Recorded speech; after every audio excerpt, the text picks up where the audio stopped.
हाँ जी भाई, नमस्कार। स्वागत है आपका अपनी YouTube चैनल रोजगार विद अल्प्स में। आशा करता हूँ कि आप सब अच्छे होंगे, स्वस्थ होंगे और आपकी एनटीपीसी और एसएससी जीडी की तैयारी अच्छे से चल रही होगी। तो दोस्तों, इसी को और बेहतर बनाने के लिए हम लेके आए हैं आपके लिए एक प्यारा सा तोहफा।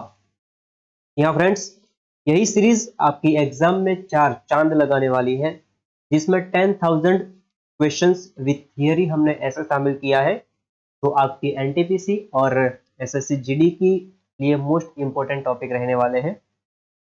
और यकीन मानिएगा दोस्त, यही सीरीज खत्म होते हुए आपने जीके जीएस में इतनी बेहतर पकड़ बना ली होगी कि एग्जाम में कोई भी क्वेश्चन आपके साथ कभी भी हादसा नहीं कर पाएगा। तो फ्रेंड्स, बातें तो होती रहेगी क्योंकि ये सीरीज बहुत लंबी चलने वाली है, लेकिन फिलहाल हम इसी सीरीज के बारे में बात कर लेते हैं। तो 10,000 क्वेश्चंस की ये सीरीज एग्जाम तक हम कवर कर लेंगे दोस्त, जिसमें 30 टू 40 मिनट की ये वीडियो रहने वाली है। हर रोज एक वीडियो अपलोड होगी, जिसमें विथ आईएमपी फैक्ट्स मैं आपको बताता जाऊंगा और आप आराम से रात 8 बजे इसी लेक्चर को देख लीजिएगा। और फ्रेंड्स, इसकी पीडीएफ भी मैं आपको टेलीग्राम पे प्रोवाइड कर दूंगा। बाकी सब मैं आगे आगे बताता रहूंगा। तो चलिए फ्रेंड्स, आज के सेशन की शुरुआत करते हैं।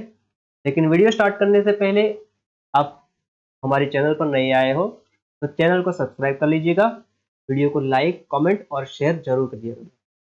ठीक है, चलिए तो हम बढ़ते हैं हमारे क्वेश्चन नंबर 1 की तरफ। तो दोस्तों, जियोग्राफी का हमारा आज का टॉपिक है और क्वेश्चन नंबर 1 हमारे सामने आ गया है।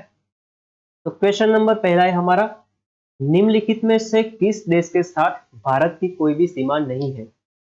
4 ऑप्शन दिए गए दोस्तों, नेपाल, मंगोलिया, म्यांमार और भूटान। दोस्तों, कोई भी क्वेश्चन आप आंसर देने से पहले, आंसर शो करने से पहले आप एक बार खुद ही इसका आंसर अपने माइंड में सोच लीजिए। ठीक है दोस्तों, तो चलिए इसमें से जो भारत के साथ कोई भी सीमा साझा नहीं करता है तो उसका आंसर आएगा मंगोलिया। ठीक है दोस्तों, इसके बारे में और बातें करते हैं हम। तो ये भारत की स्थल सीमा है, जिसके ट्रिक है बचपन में एमबीए किया। ठीक है दोस्तों, टोटल 7 देश है जो हमारी भारत के साथ सीमा साझा करते हैं। तो पहला है बांग्लादेश। तो जो बांग्लादेश की सीमा है वो सबसे ज्यादा लगती है। बाकी चीन, पाकिस्तान, नेपाल, म्यांमार, भूटान और अफगानिस्तान है। तो दोस्तों, हमारा जो क्वेश्चन था वो पूछ रहा था कि भारत की कोई भी सीमा नहीं है, तो मंगोलिया इसमें कहीं भी दिखाई नहीं देता है। टोटल 7 देश में मंगोलिया कहीं पर भी नहीं है, तो हमारा आंसर हो जाएगा मंगोलिया। बाकी अब ये पीडीएफ में आप रीड कर सकते हो।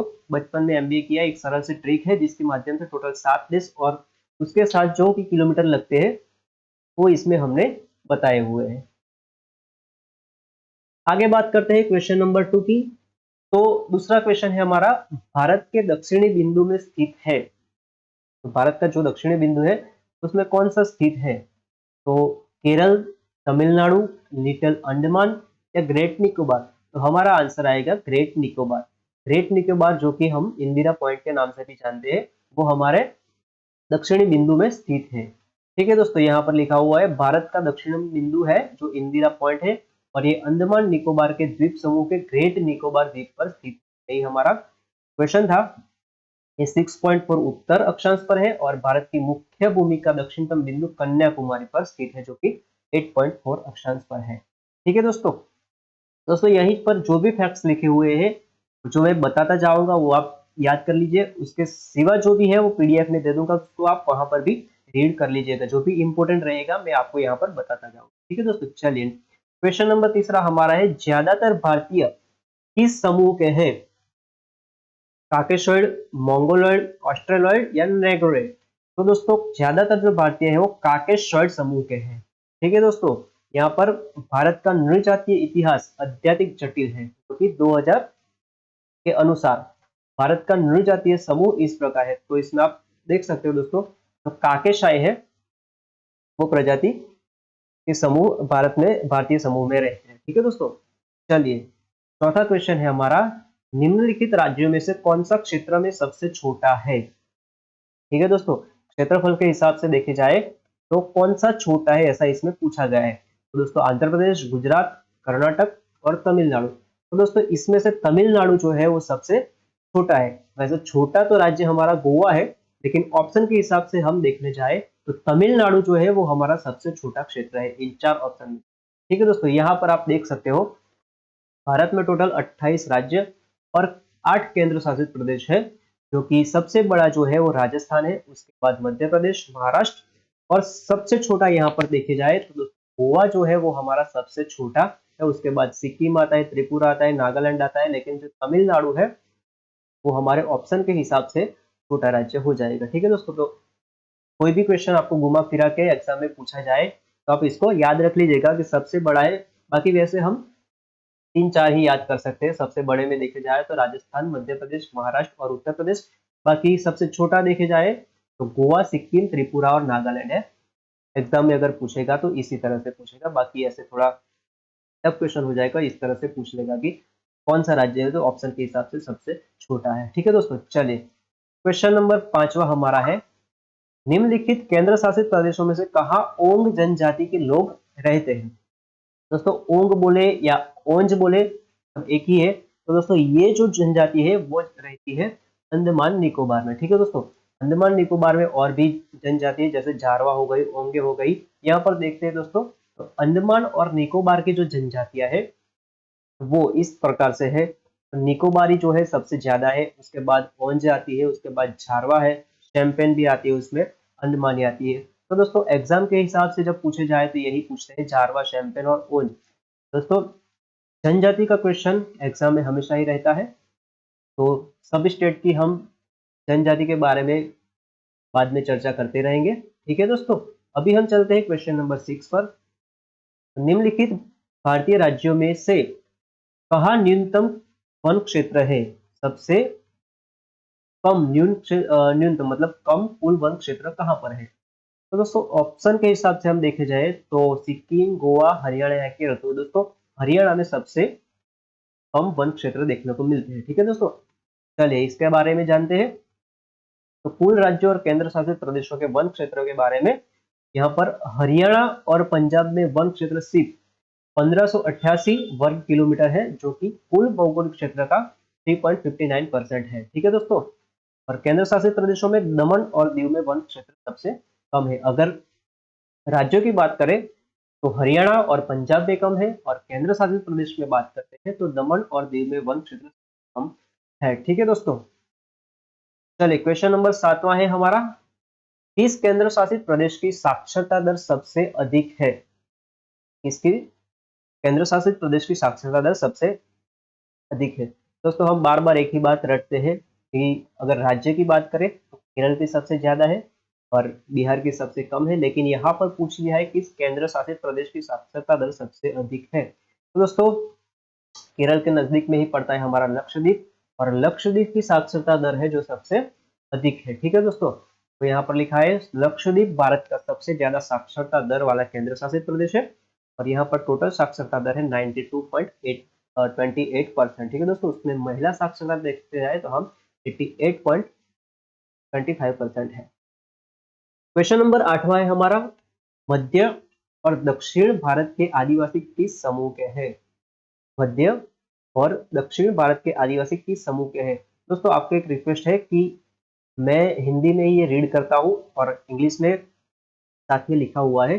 दोस्तों आज की वीडियो में मुझे कमेंट करके बता दीजिएगा कि क्या मुझे हिंदी और इंग्लिश दोनों में बोलने की जरूरत पड़ेगी या फिर मैं हिंदी में बोलूंगा तो चलेगा दोस्तों। ठीक है, तो ज्यादातर मैं कोशिश करता हूँ कि वीडियो छोटी सी रहे और छोटी वीडियो में ज्यादा क्वेश्चन हमारे कवर हो जाए, उस हिसाब से मैं ट्राई करता हूँ। तो दोस्तों मैं सिर्फ हिंदी में बात करता हूँ, लेकिन अगर आपको लगे कि मुझे इंग्लिश में भी बोलने की जरूरत पड़ रही है तो आप मुझे कमेंट करके बता दीजिएगा। ठीक है दोस्तों, चलिए मध्य और दक्षिण भारत के आदिवासी किस समूह के हैं। तो प्रोटो ऑस्ट्रोलॉइड, क्योंकि मध्य और दक्षिण भारत के आदिवासी प्रोटो ऑस्ट्रोलॉइड समूह के हैं। ठीक है दोस्तों, चलिए क्वेश्चन नंबर 9 हमारा है, कर्क रेखा के मध्य से गुजरता है। कर्क रेखा कहाँ से गुजरता है। तो दोस्तों कर्क रेखा बिहार, गुजरात, उत्तर प्रदेश या उड़ीसा। ठीक है दोस्तों, तो कर्क रेखा जो है वो गुजरात से गुजरती है। ठीक है दोस्तों, आगे हम बात करते हैं कर्क रेखा की। तो दोस्तों गुजरात, मिजोरम, परम मित्र, ये आपके लिए एक ट्रिक है दोस्तों कर्क रेखा को याद करने वाली। टोटल 7 ऐसे राज्य हैं जहां से कर्क रेखा गुजरती है। ठीक है दोस्तों, तो गुजरात मिजोरम परम मित्र है, तो दोस्तों गुजरात से हो गया गुजरात, और मिजोरम हो गया। उसके बाद देखते जाए तो यहाँ पर राजस्थान, मध्य प्रदेश, मिजोरम, त्रिपुरा, उसके बाद गुजरात तो हो गया, पश्चिम बंगाल और झारखंड। यहाँ पर पूछा था हमारा गुजरात के बारे में पूछा था, तो यहाँ पर अगर ऑप्शन में यहाँ से कोई भी क्वेश्चन आपको देखे 7 राज्य में से कोई भी दे, आपको राजस्थान दे, मध्य प्रदेश है, मिजोरम, त्रिपुरा, तो आप ये ट्रिक को याद कर लीजिएगा। ठीक है दोस्तों, गुजरात, सॉरी गुजरात मिजोरम नहीं आएगा, गुजरात झारखंड परम मित्र है, तो आपका आंसर आएगा राजस्थान, मध्य प्रदेश, मिजोरम, त्रिपुरा, गुजरात, पश्चिम बंगाल और झारखंड। ठीक है दोस्तों, चलिए आगे बढ़ते हैं क्वेश्चन नंबर 10 की ओर। तो दमन और दीव को क्या अलग करता है?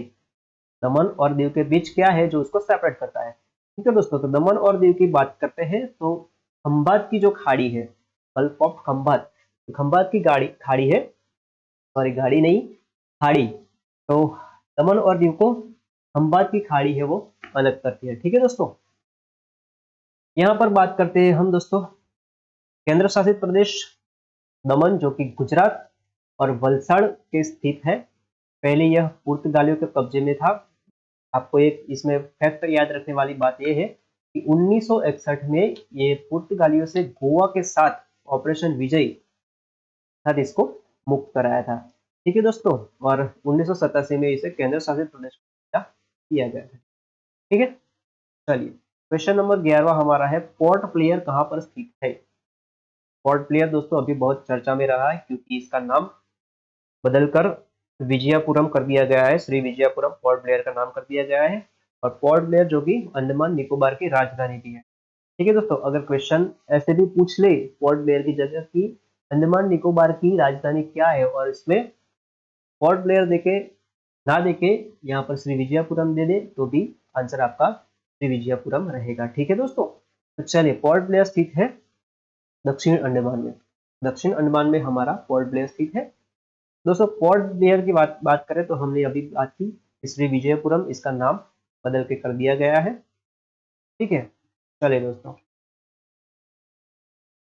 आगे हम बात करते हैं, तो पोर्ट ब्लेयर जो कि बंगाल की खाड़ी में भारत के अंडमान और निकोबार द्वीप समूह का केंद्र शासित राजधानी। ठीक है दोस्तों, चलिए क्वेश्चन नंबर 12 हमारा है, सबसे छोटा केंद्र शासित प्रदेश कौन सा है? दोस्तों यहाँ पर यूनियन टेरिटरी की बात करी गई है कि सबसे छोटा जो केंद्र शासित प्रदेश है वो कौन सा है? लक्षद्वीप है, चंडीगढ़ है, पंडुचेरी है या अंडमान निकोबार है? तो ऑप्शन के हिसाब से देखना है तो हम लक्षद्वीप जो है वो सबसे छोटा केंद्र शासित प्रदेश है। ठीक है दोस्तों, बात करते हैं द्वीप समूह लक्षद्वीप की।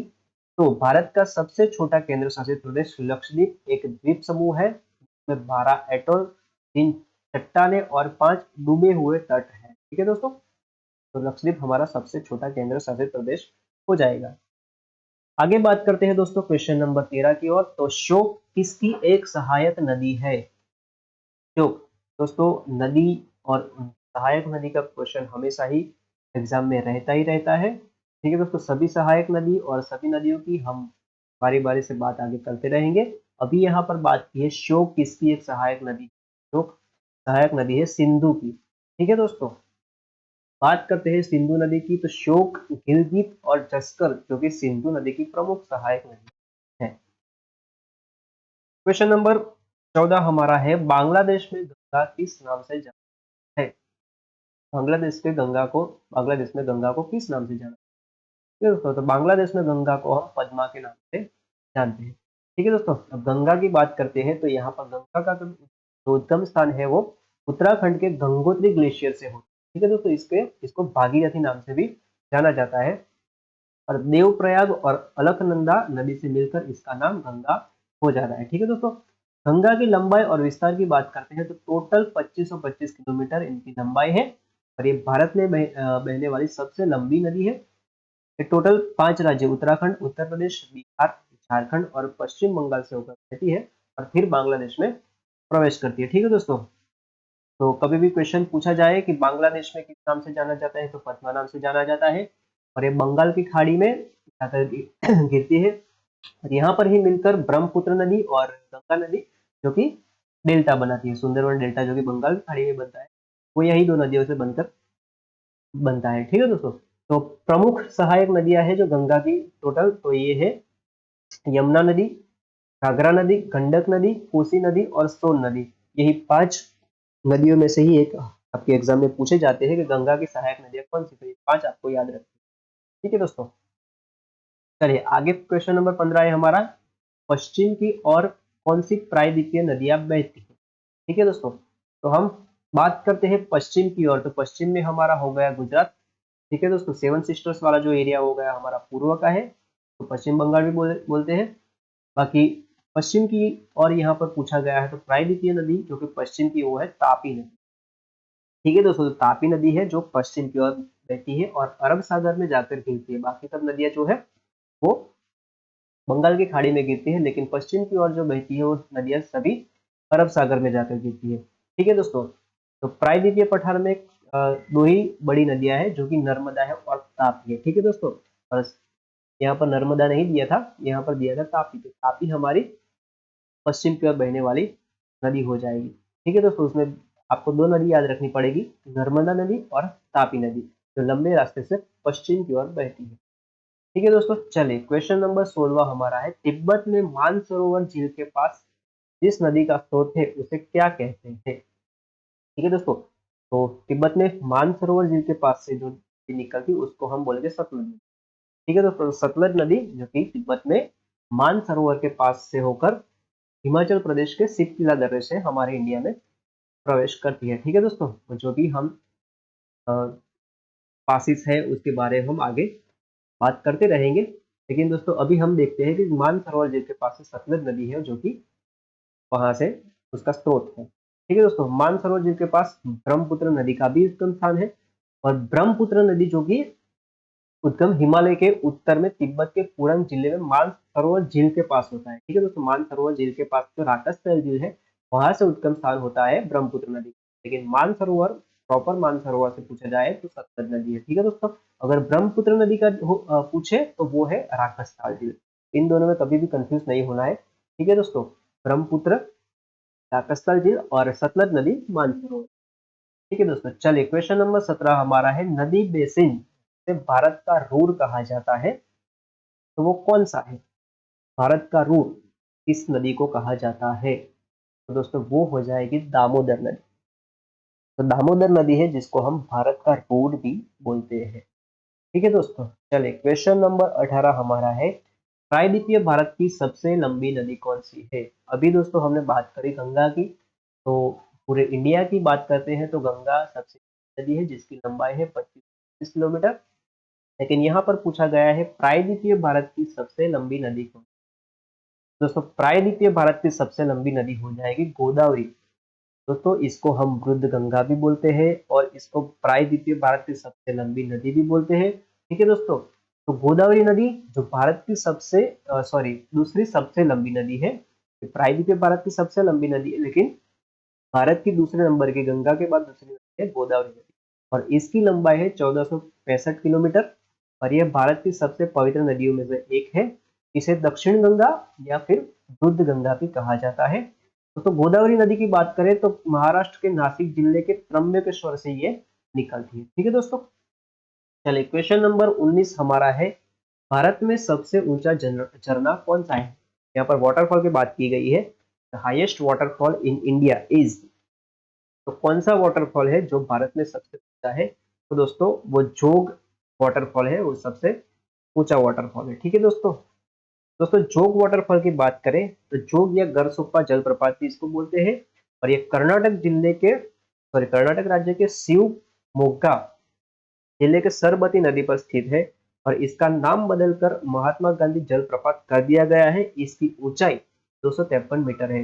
दोस्तों जो भी हमारा करंट अफेयर से रिलेटेड क्वेश्चन होते हैं इसका नाम हाल ही में चेंज कर दिया गया हो, और अगर बात करते हैं स्टेटिक में, तो स्टेटिक में कोई भी कलाकार हो जिसका अभी भी हाल ही में निधन हो गया, तो वो स्टैटिक जीके के रूप में हमारे लिए बहुत ही इंपॉर्टेंट रहते हैं। दोस्तों इसको आप याद रखेंगे, भारत में सबसे ऊंचा झरना है जोग है, और ये कर्नाटक के शिवमोग्गा जिले में शरबती नदी पर स्थित है। ठीक है दोस्तों, और इसका नाम नया नाम है महात्मा गांधी जलप्रपात। ठीक है, चलिए दोस्तों, अच्छा यहाँ पर यही क्वेश्चन आ गया, 20 नंबर का क्वेश्चन हमारा है कि जोग फॉल्स कहाँ पर स्थित है, तो यहाँ पर हमने अभी बात की कि कर्नाटक जिले में ये स्थित है, तो दोस्तों हमारा आंसर हो जाएगा कर्नाटक। कर्नाटक राज्य में हमारे जोग फॉल्स स्थित है। ठीक है दोस्तों, कर्नाटक राज्य के शिवमोग्गा जिले में ये जोग फॉल्स स्थित है। ठीक है दोस्तों, तो दोस्तों अभी हम क्लास को यहीं पर रोक देते हैं, क्योंकि ये हमारी पहली क्लास थी। आपकी दूसरी क्लास भी ये जियोग्राफी क्या और जियोग्राफी के टॉपिक पर रहेगी, ये क्लास हम कर लेंगे। ठीक है दोस्तों, तो आज के लिए बस इतना ही। आप इसका रिवीजन एक बार कर लीजिएगा और कल मिलते हैं सेम इसी टाइम पे 8 बजे दोस्तों, हमारे दूसरी क्लास के साथ। अगर दोस्तों वीडियो अच्छी लगी हो आपको तो उसको लाइक कर दीजिएगा, शेयर कर दीजिएगा और कमेंट जरूर कर दीजिएगा दोस्तों। आपकी कमेंट से ही हमारा हौसला बढ़ता है। तो ठीक है दोस्तों, जैसा भी लगता है आप हमें हमारे साथ शेयर कर सकते हैं। ठीक है दोस्तों, इसकी पीडीएफ मैं आपको कमेंट बॉक्स में या फिर डिस्क्रिप्शन बॉक्स में आपको मैं इसका टेलीग्राम का लिंक दे दूंगा, वहां पर आपको इसकी पीडीएफ मिल जाएगी। ठीक है दोस्तों, चलिए बाय बाय, आज के लिए इतना ही। मिलते हैं कल एक नई वीडियो के साथ।